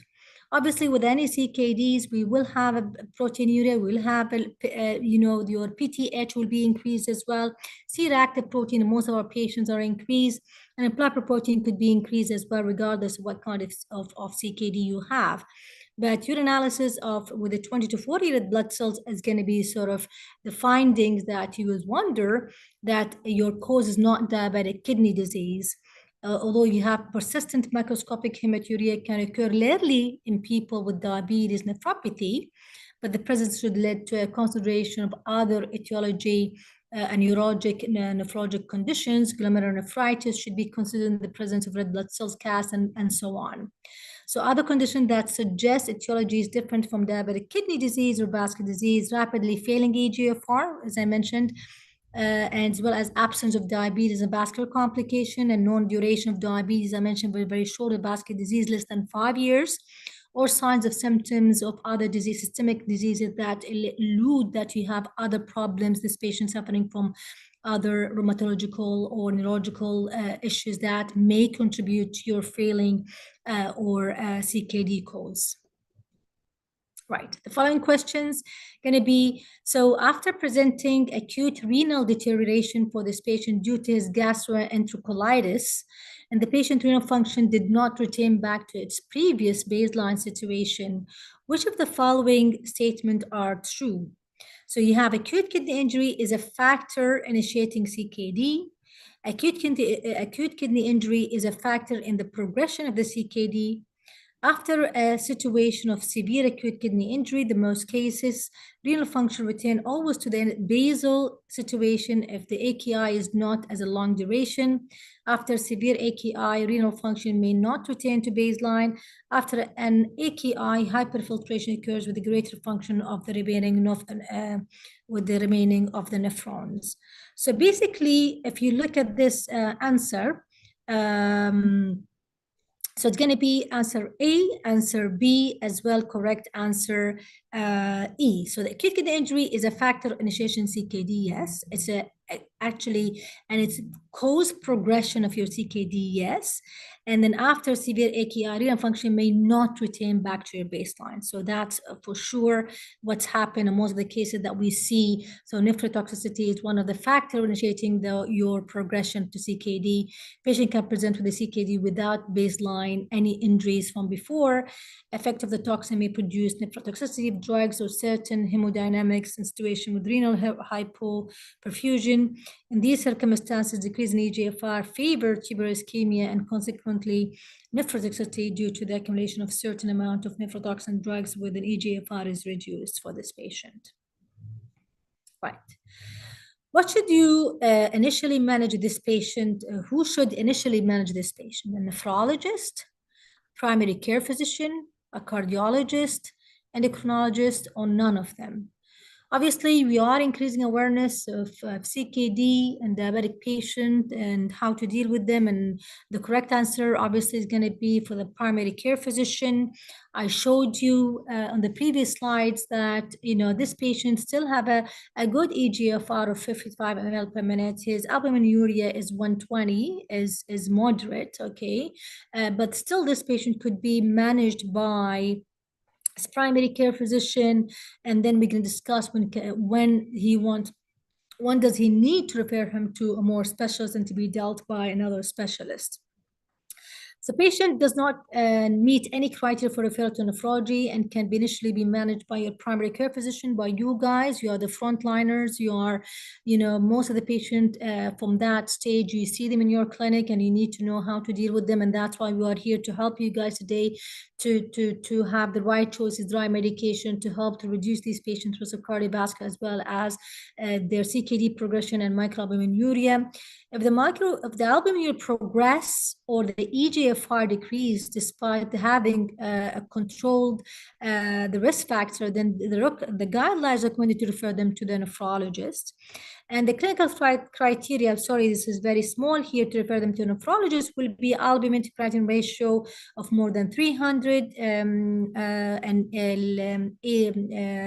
your ACR is less than 30 together with a hematuria, an eGFR of less than 30 with some red blood cells, as well if you have persistent abnormalities of serum potassium and hereditary kidney problems, that they have to be transferred to a higher level nephrologist to follow these patients their problems. Sorry, these are the criteria here, which are more clear in terms of albumin to creatinine ratio of greater than 300, ACR less than 30, and eGFR less than 30 if you have red blood cells. If you have persistent abnormalities and you done your best and controlled everything and still the patient, their eGFR is declining. Question: our patient present with the ambulatory blood pressure monitoring values figure 2, which was his 140 over 85. What was the blood pressure goals in this patient according to our current guidelines? So is it less than 140/90, less than 135/85, less than 130/80, less than 120/80, less than 130/80, and if tolerated, less than 120/80? The answer is going to be is E, less than 130/80, and if tolerated, less than 120/80. The guidelines mentioning that, you have to target a blood pressure of 130/80 to reduce your cardiovascular mortality and slow your CKD progression as well. However, there is a study and all the KDIGO guidelines tell you that you have to reach and if you can with your patient according to her anticipated benefit and risk of a blood pressure of less than 120/80, but you have to make sure this is possible because and the survey was done a potential implication of the 2021 of KDIGO. They found that the patient, most of them, from that 69% of the patient of the US Delta CKD are eligible for blood pressure lowering among those with albuminuria, and 78% are eligible for blood pressure to be less than 120/80. We need that to be as a target, but less than 130/80 and those with a patient who is possible recommended is going to be a systolic blood pressure of less than 120. That's the recommendation from the KDIGO for the patient. But you have to, in some patients, you have to have another, make sure that it's well tolerated for these patients and, to reduce the cardiovascular disease. What are the dyslipidemia target in this patient according to the current guidelines? Is it less than 120? Is it less than 100 milligram per deciliter? Is it less than 80? Is it less than 70? Less than 55? If you look at this patient basically profile, this patient, he's an overweight, diabetic, uncontrolled, he had a hyperglycemia, hypertension. So basically, he's a very high risk patient. He doesn't have an underlying ischemic heart disease, but he's a very high risk patient for ischemic heart disease. But with a high risk patient heart disease, the guidelines tell us that you should be in an LDL less than 1.4 millimole per liter, which is less. It's an E. Answer number E, less than 55 milligram per deciliter for these patients. And you have to know this is basically from the ESC, where it shows you patient, very high risk patient, those patients with diabetic patient who have with the target organ damage more than 3 risk factors, with this patient is half or duration more than 20 years. So this patient goes with the categories of very high risk patient, and your basically LDL target should be less than 1.4, which is millimole per liter, 55 milligram per deciliter. And or basically more than 50% reduction from your baseline, because people with diabetic people, some of them, they have a low LDL. Regardless whether their LDL value is, you still, these patients, you have to target an LDL value 50% less than baseline LDL, even if it was 2, even if it was 1.5. So you have to reduce it by 50% to reduce their cardiovascular mortality. Okay, this question, so what are the best change in his medication for this patient? We know that, we have this patient who was on metformin and DDB4 inhibitor combination. If you look at the options to change these medication, including adding a sulfonylurea, adding a basal insulin, adding SGLT2 inhibitors, and stopping his DDB4 inhibitor and start his injectable GLP-1 analog. And I think, the answer, it's C. It's the most reliable for this patient, and we know because with the history of his microalbuminuria, and we know the benefit of SGLT2 in these CKD patients, and by recommendation from the guidelines, I would go with the SGLT2 inhibitors, and as an addition for this patient to maximize his benefit in terms of microalbuminuria, cardiovascular risk, and if you take my opinion as well, like in other people would argue maybe D is a good answer, but with the CKD, we know the guidelines push you more towards an SGLT2 rather than GLP-1 inhibitor and overall to reduce your renal progression. And doctor, he showed it very clearly from the EMPERIC trial in terms of CKD progression, microalbuminuria progression reduction by using SGLT2 inhibitor, even in lower eGFRs. So what are the benefits of adding an SGLT2 inhibitors beyond glycemic control in this case? Number one, it's going to be delay in the progression of CKD. That's correct. Number two, delay in the progression of albuminuria. That is correct again. Number three, additional cardiovascular protection is well shown by Dr. Sami in his presentation. That's correct. Additional blood pressure reduction, which is correct. So all of the above is the answer for these questions, because the SGLT2 inhibitors, they have the benefit of all the above that we mentioned in this question.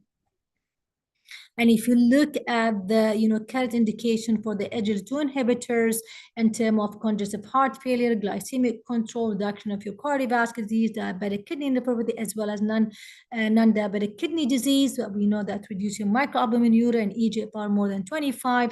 So the benefit of SGLT2s is beyond only cardiovascular protection and CKD.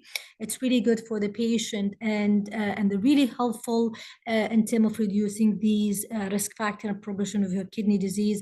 And I hope this case presentation give you an insight, about what we need to do with our patient. And I'm very happy and open to any questions and answer, guys, that you are wanting to ask me. And thank you very much and have a great night.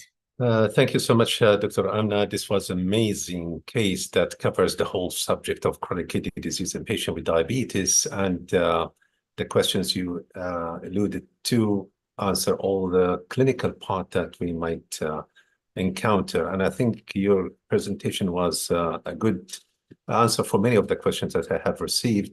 So I would like to thank you all, Dr. Amna, Dr. Sami, and Dr. Ihab, for the wonderful contributions for this rich information that we received today. So we have a couple of questions, in fact, and many of them, but I would like to take the relevant one. The first one is for Dr. Ihab. Dr. Ihab, as a primary care physicians and family physicians, when we deal with SGLT2, in the first couple of months, there will be a reduction, a drop in the GFR, and this is quite scary for many of the primary care. And we know that this is a transitional state, and then everything goes back again. So how do you explain this kind of drop in the GFR? And the other question is, do we need to check the renal functions routinely after starting the SGLT2 inhibitors? Thank you, Dr. Ashraf. Thank you.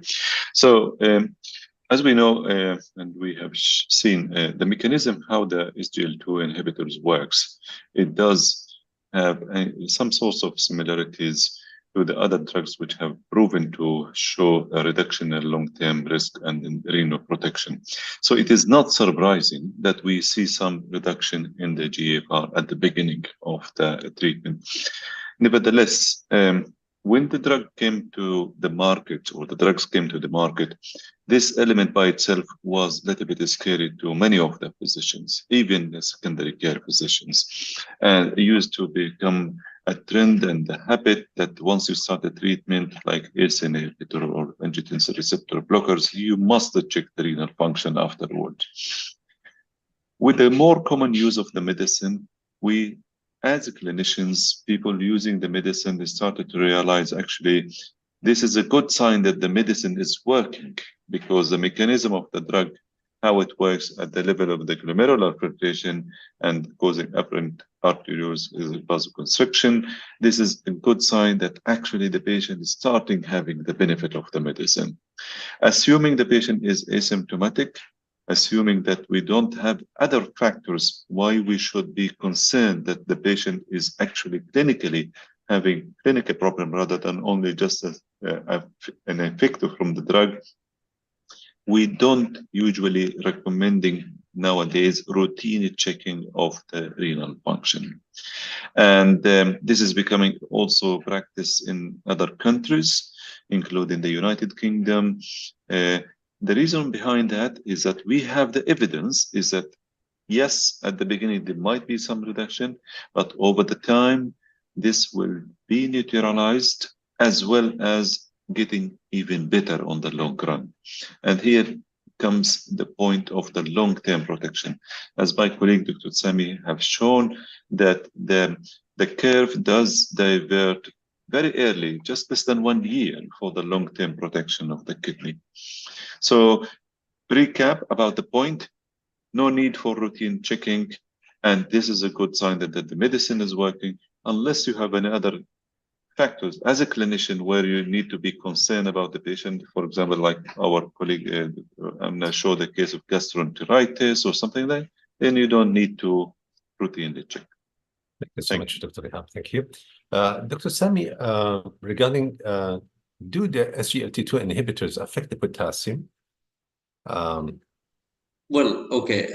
So I already discussed this briefly in the side effects. I mean, there was no risk of hyperkalemia. Actually, it's the opposite. There is slight, modest reduction of potassium with SGLT2 inhibitors, but it's not considered to be significant. So we really don't need to worry about potassium in our patients. We really do not need to check it as a follow-up. And actually, it's a good thing. And most of those patients are already taking RAS inhibitors, and they tend to have slightly elevated potassium, probably with the introduction of non-steroidal MRAs, such as finerenone.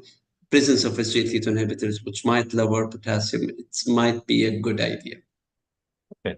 The question here, Dr. Sami, can we start for patients with diabetic kidney disease, the ACE or ARBs, along with SGLT2 inhibitors and finerenone altogether? And what are the steps where we have to consider in using all these combinations? I think starting RAS inhibitors and SGLT2 inhibitors are going to be the standard of care for all those patients. So we really don't need to wait. But when it comes to finerenone, I think it's very clearly that the trials were done that we should not initiate finerenone unless that we have a maximum tolerated dose of RAS inhibitors. The problem is hyperkalemia. So you don't want to start them all together, and then you end up canceling RAS inhibitors and finerenone because of hyperkalemia. So my advice is do not wait on SGLT2 inhibitors and RAS. Proceed with both of them. Once the patient, probably in few weeks, they have normal potassium, serum creatinine is still stable, you can initiate finerenone. As a guidelines, you have to check serum potassium and creatinine after starting finerenone. Okay, thank you so much, Dr. Sami. Well said. Dr. Amna, as an endocrinologist, in fact, we have been talking about chronic kidney disease in patients with diabetes.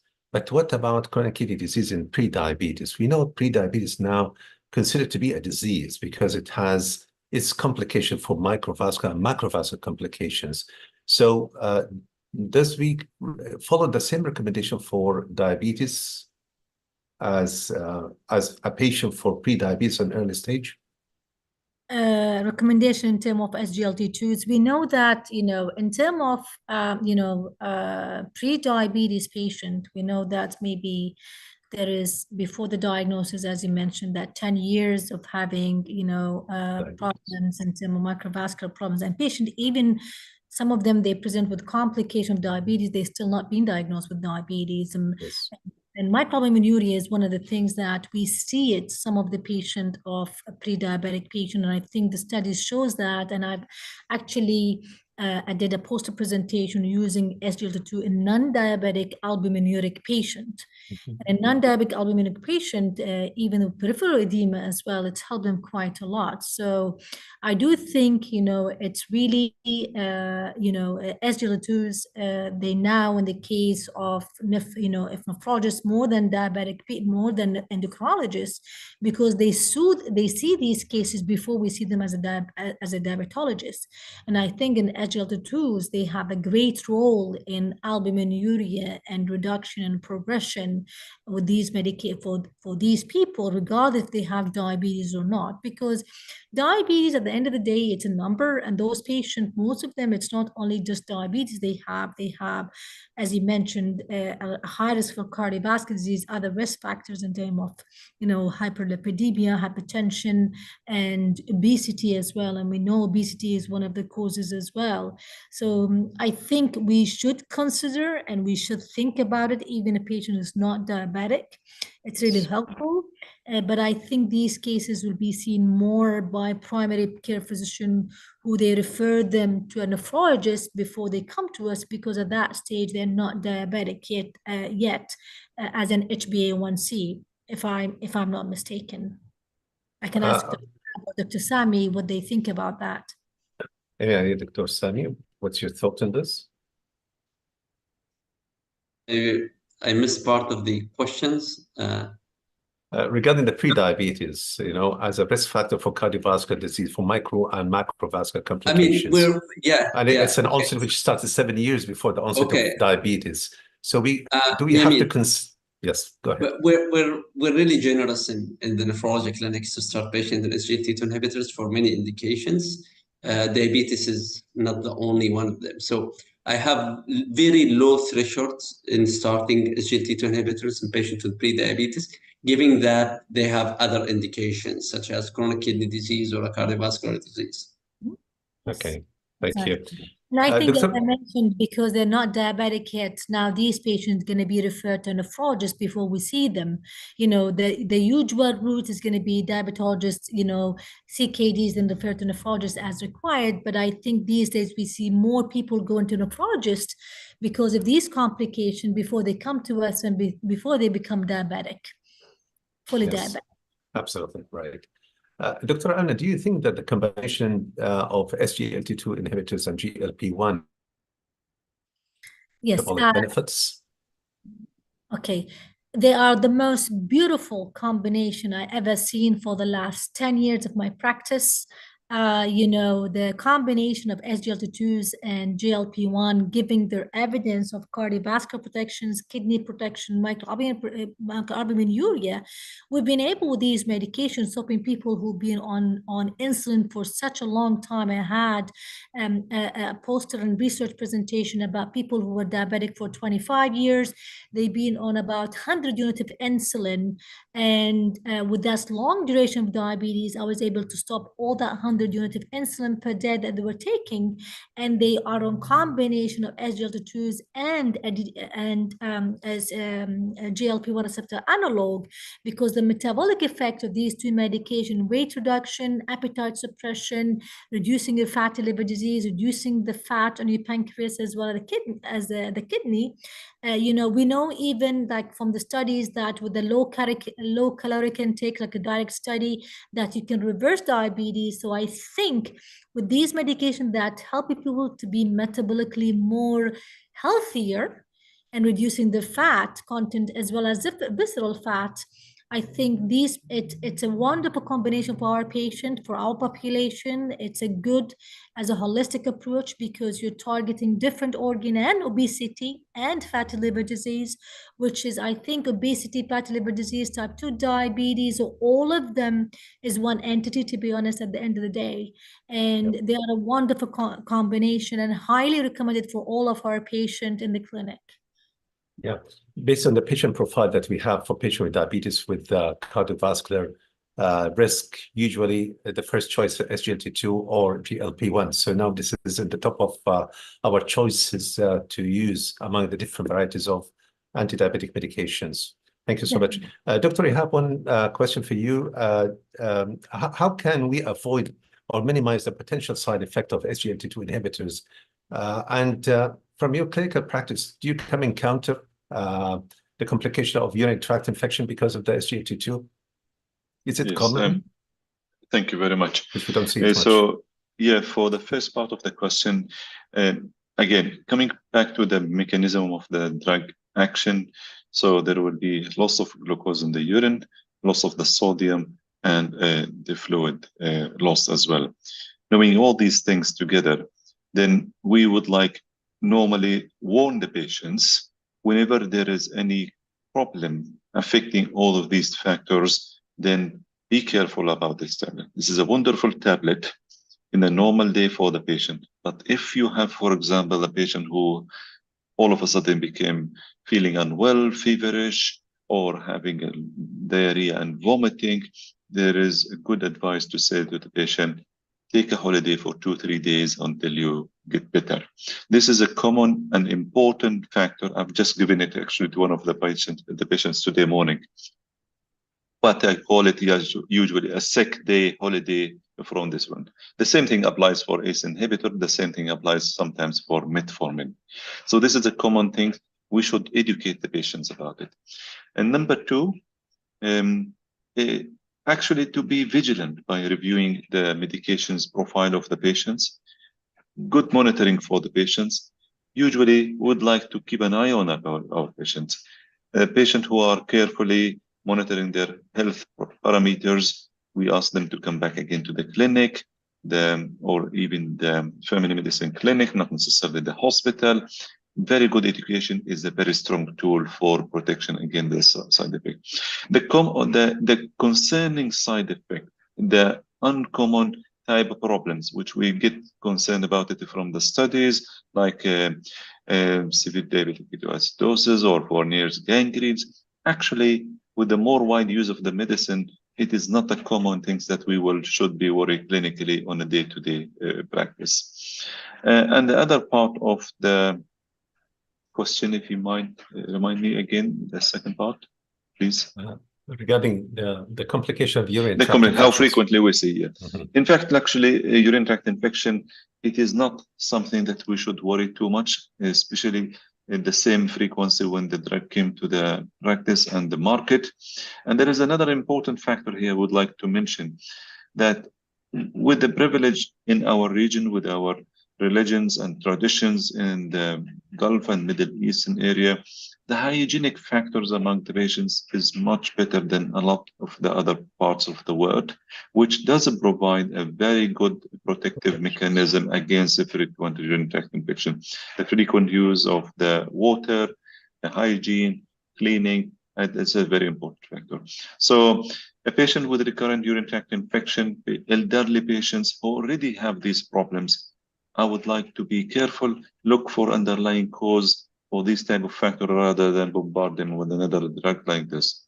But luckily, we don't usually find it very common, like what the studies documented. Thank you so much, Dr. Ihab. My Just a last comment, please. Sorry.